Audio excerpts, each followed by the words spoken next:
Tammy Sutherland, good morning. Good morning, guys. Some clouds circulating over our healthcare system in this province, no doubt about it. So we had 6 emergency departments. We found out yesterday from Sylvia Jones, a health minister in the province of Ontario. 6 emergency departments around the province closed over the weekend.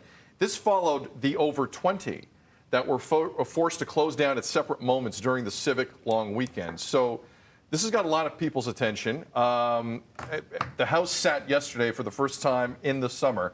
And Sylvia Jones, for the first time in my recollection, Tammy, correct me if I'm wrong, this was her first real scrum/news conference as Minister of Health. She's done some interviews, but one-on-one. This is the first time a lot of reporters had a shot at asking Sylvia Jones a question. This is what she said about emergency room closures. Is this not unprecedented, though, this situation, Minister? No, I'm sorry, it is not. So when there are ebbs and flows of high incidence of people who are taking vacation, appropriately so, then we need to make sure that we have the systems in place. All right, that clip has got a lot of people's attention. Tam, before you get ready for the news, it's a busy news cycle. You've heard that a few times this morning. Has your opinion on it changed at all? No, I mean, the word crisis is something that's being used by a lot of healthcare workers who are on the front lines and who are out there every day in these ERs and in these ICUs that are dealing with this problem and have been throughout the pandemic. So I feel like it may be a bit of a downplay here. And what people want to hear typically is that their healthcare system is thriving, and if it is not, or there are concerns, that something is being done to alleviate those concerns. And it just sounded like it was, oh well. So I don't know if that's something that is going to change today, of course, with the throne speech that's happening later on today. There was a tone to it, like undeniably. Tam, let's leave Tam alone because you got ready for news. Tam, we appreciate you. I'm with Thank you, you. Tam. Get ready.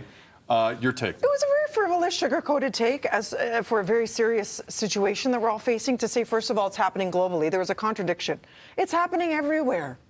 But still, it's a big deal even if it is. So was the pandemic happening everywhere. So were people getting infected with the virus.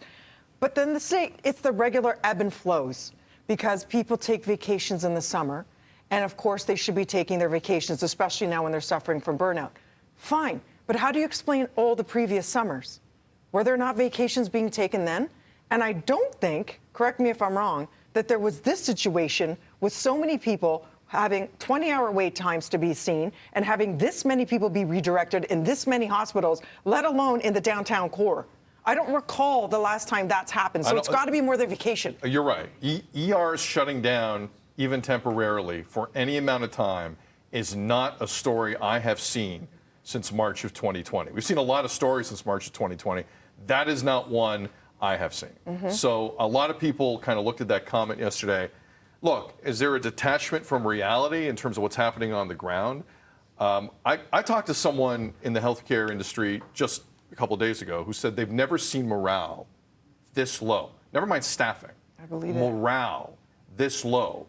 So there is a large disconnect between what the province of Ontario is telling us and the reality on the ground.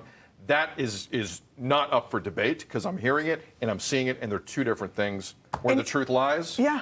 If you're not willing to face the problem, that terrifies me because how are we going to develop solutions? You got to admit there's a problem first, yeah? Yes, and that's been an issue with a lot of governments, not just this one, down through the years.